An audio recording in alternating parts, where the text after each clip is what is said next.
Hello everybody, I'm Jose Betancourt, and as always, thank you for viewing my videos. So here I'm playing The Last Guardian on the PlayStation 4 Pro. It is finally out. Everyone knows that this game has been in development for a very long time. They showed it for the PlayStation 3 many years ago, and at one time it looked like it was never coming out. But here it is. I managed to get an early copy, and here are my impressions. So to give a quick rundown of what The Last Guardian is, if you remember Shadow of the Colossus or Ico, you're going to be familiar with what The Last Guardian is. You play as a boy. He doesn't have a name in this game. And I tried to look for one on the internet and I couldn't find one for the main character. Now, actually the main character, that could be debatable. Because you have a companion called Trico or Toriko. Or Trico, whichever way you want to pronounce it. I looked it up.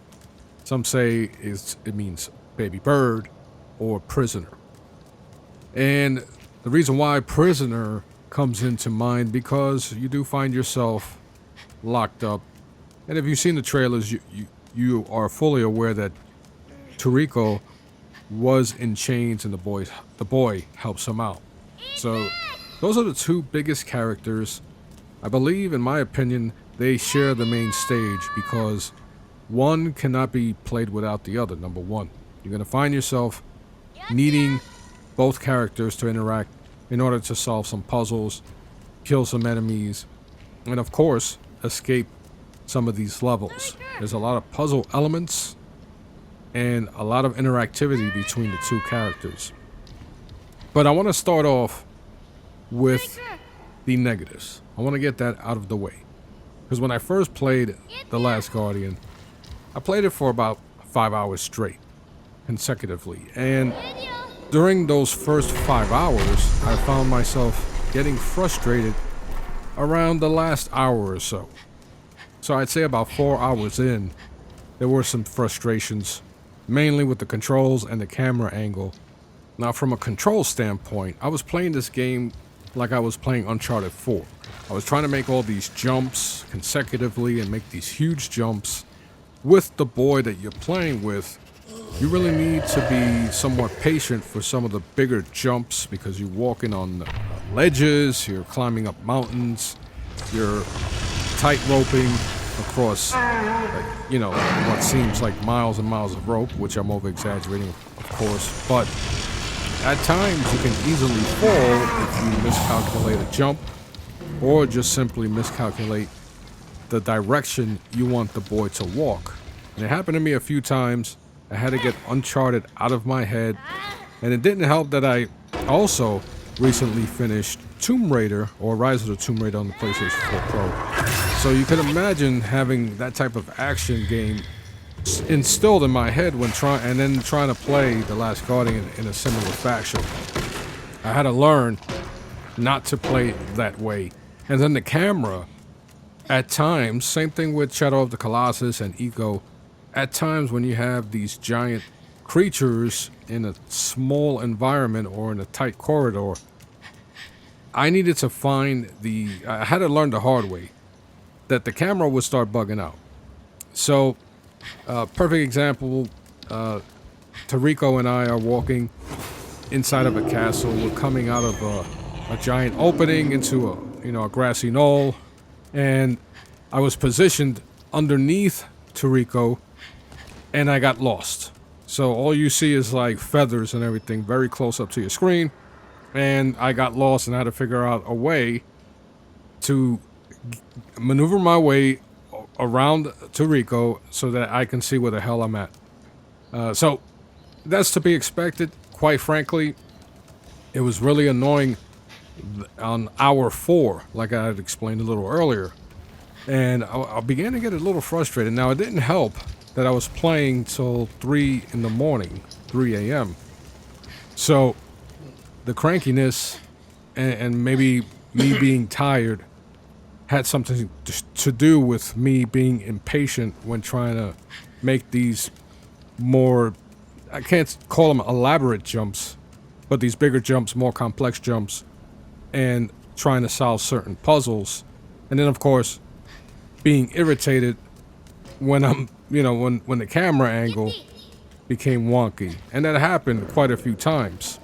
And it's funny because I went to bed kind of upset. I even put on my Twitter, which is at Jose V Beta. I put that I'm starting to get a little frustrated with The Last Guardian. And that had me worried because there have been plenty of times when I bought a video game a week or so before it officially launched to only be somewhat disappointed. And it didn't mean the game was necessarily bad, but I could have waited and purchased the game at a, on sale or something like that. So I went to bed thinking, damn it, I did it again. I bought a game I could have waited for, maybe got it on sale, or simply waited for the reviews to see what type of frustrations people had. And I was a little worried. But I woke up the next day, I popped it in, because I was stuck in one particular level. And lo and behold, I see a patch. I see an announcement on my PlayStation that there's a patch, so I had to restart the game once the patch was installed. And it said it fixed a few issues here and there. But when I started playing, I noticed that I wasn't frustrated anymore. I don't know if it's because I was in a different part of the game that I was the previous morning, or simply that I got accustomed to the controls and I somewhat coached myself into being a little more patient because, as I stated, I was tired. Or maybe the patch simply fixed some of the control issues. Now, another negative was that there were, I'm not the type to get into frame rate issues or frame pacing, all the keywords people like to throw around and have absolutely no knowledge of what they're talking about. But the thing I did notice, there were some random frame rate drops.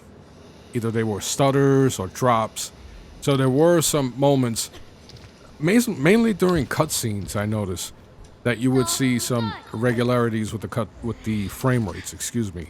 And so, did it take away from the gameplay experience? Absolutely not. Because as I stated, it was mostly during certain cutscenes. It didn't happen a lot.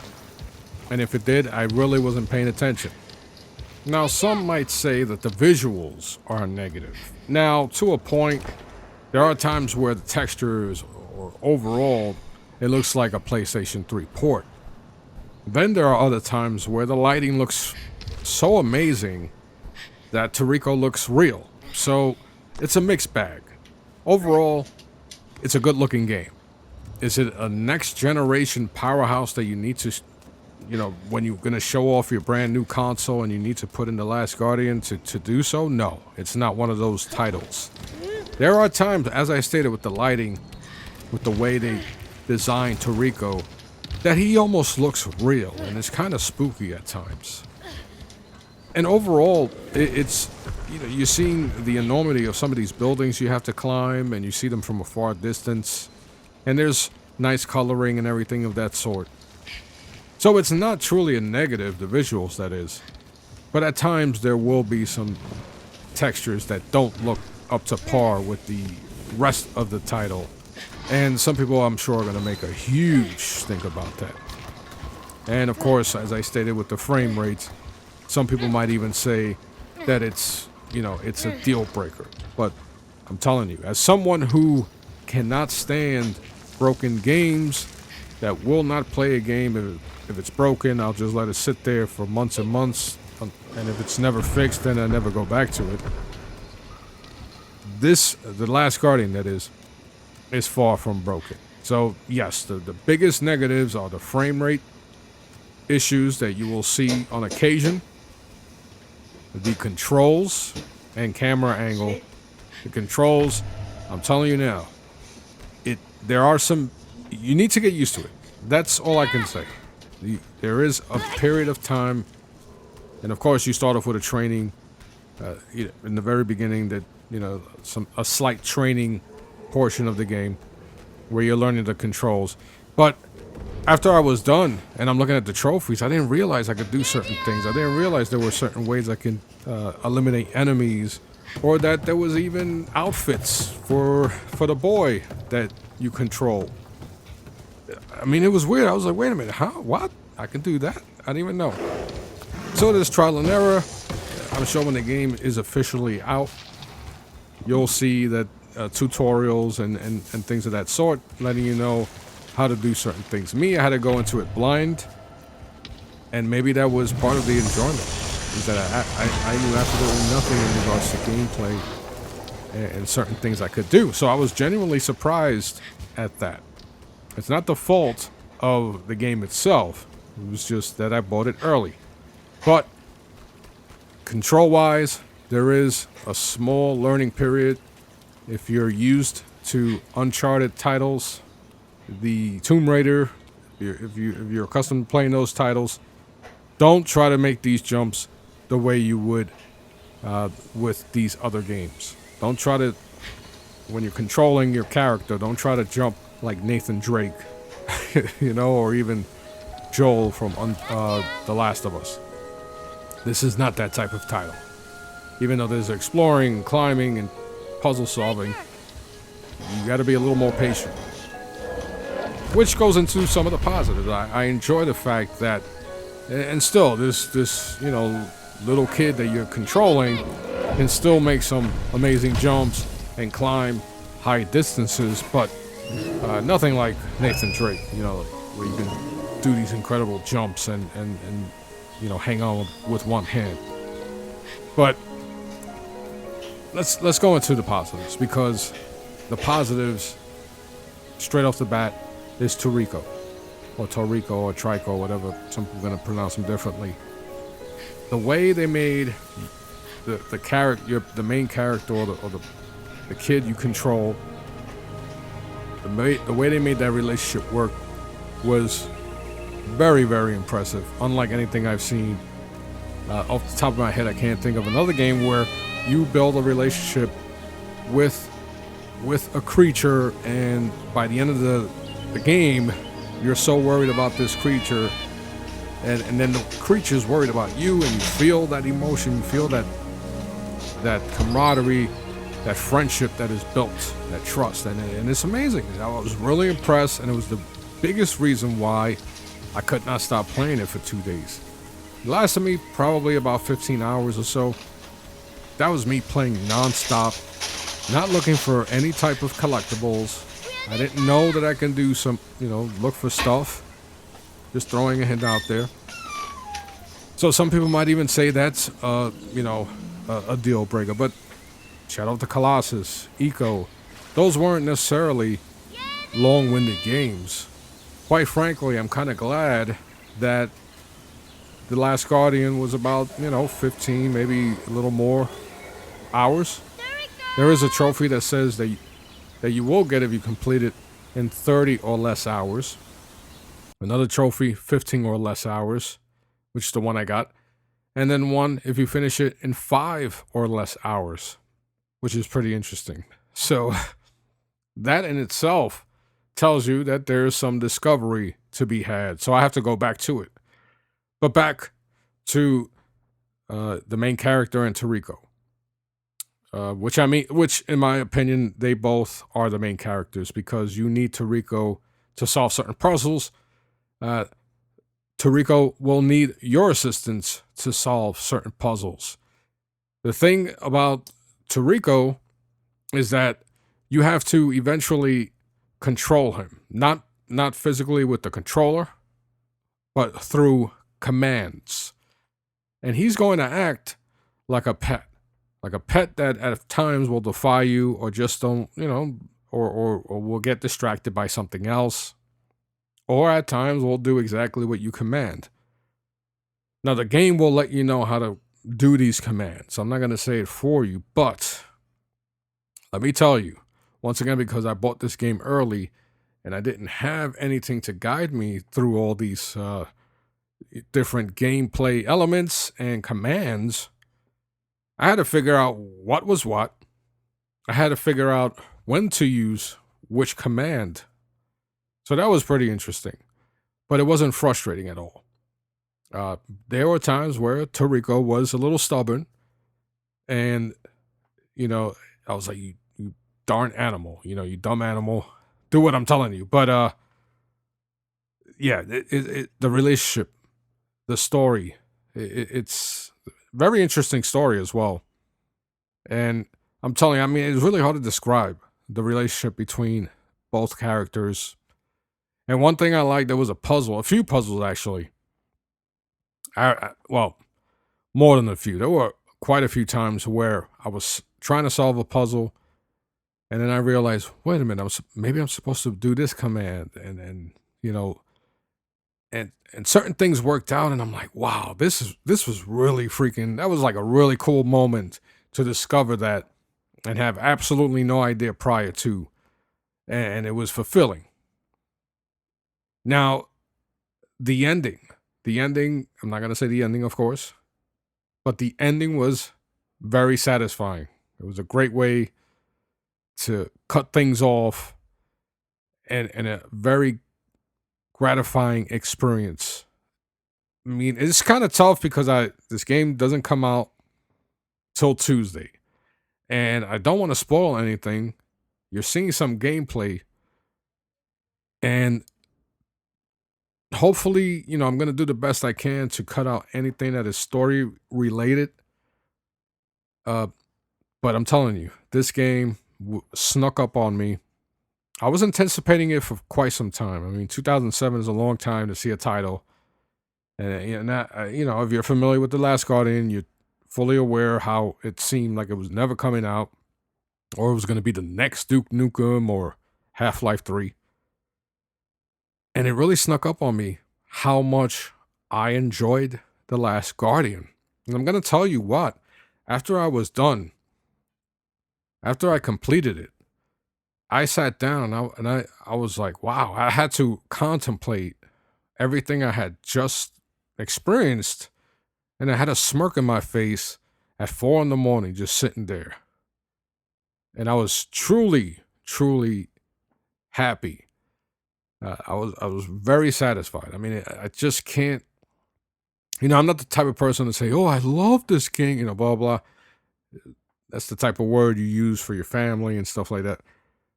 But man, um, I'm gonna go out on a limb here, and I know some people might disagree with me. Fine, if you play it and you don't agree with me, fine. Everybody's entitled to share their own experiences. Everybody's going to experience things differently.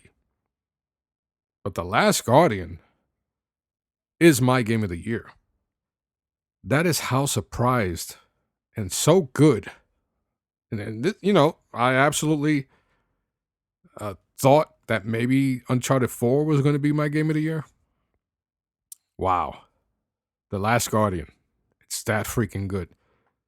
Some of you who are interested in it might not agree with me. All I'm going to say is, if I could finish it, because I'm telling you, the first 4 hours I was playing The Last Guardian, I was cool. Then I had a patch where it was like frustration after frustration. And then I was like, you know what, let me sleep on this. Let me start tomorrow where I'm mentally fresh, and I don't have a lot on my plate. And suddenly everything just clicked, which is weird, everything just clicked from a control standpoint, from a puzzle solving flow. Like, I was solving puzzles where I was like, wow, I can't believe I thought of that, and it worked. And as I stated, the relationship between the two characters, and then when it's all brought together at the very end, you're left with something truly gratifying and memorable. So that's the most I can say without spoiling anything. So hopefully this somewhat helps you if you're interested in getting The Last of Us. The Last Guardian. The Last Guardian. Because there's The Last of Us 2 teaser trailer that recently came out. But The Last Guardian, wow, really snuck up on me. An amazing experience. I just can't rave enough about it. It's not perfect. It's far from perfect. Just like previous Ueda games, I believe his name is. Fumito Ueda. Shadow of the Colossus, that had camera issues. Some control, because of the camera. So it's not unusual for these type of games to have something, especially with a camera. You know, you will have to finagle with the camera at times. It's, you know, that is going to be apparent as soon as you start playing it. So there's nothing, at least from my perspective, that's being sugarcoated. But once you get accustomed to it, I'm telling you, you're in for a freaking, no pun intended, you're in for an amazing ride. So, you know, this new character, Toriko, and I call him a character because, wow, just something that I totally did not expect. To have that type of relationship in a video game that you can think of after it's done and be like, wow, that was freaking cool. That was awesome. But anyway, I'm going to stop talking because I got a feeling I'm going to wind up saying something spoilerish, and I don't want to do that. I want you guys to enjoy it just as much as I did. Or at least experience it with the least amount of story elements given to you. I kind of feel bad putting up a video, so I'm going to do the best I can to make sure none of the video has anything that spoils anything. But anyway, when you can, let me know in the comment section if you have The Last Guardian when it comes out on Tuesday. Let me know what you think about it. I would love to talk about the story, the single-player campaign, and what people think about the story after it's done. There's a lot to talk about there, I feel, anyway. So let me know. Anyway, as always, I'm Jose Betancourt. I thank you for viewing my videos. I'll talk to you soon.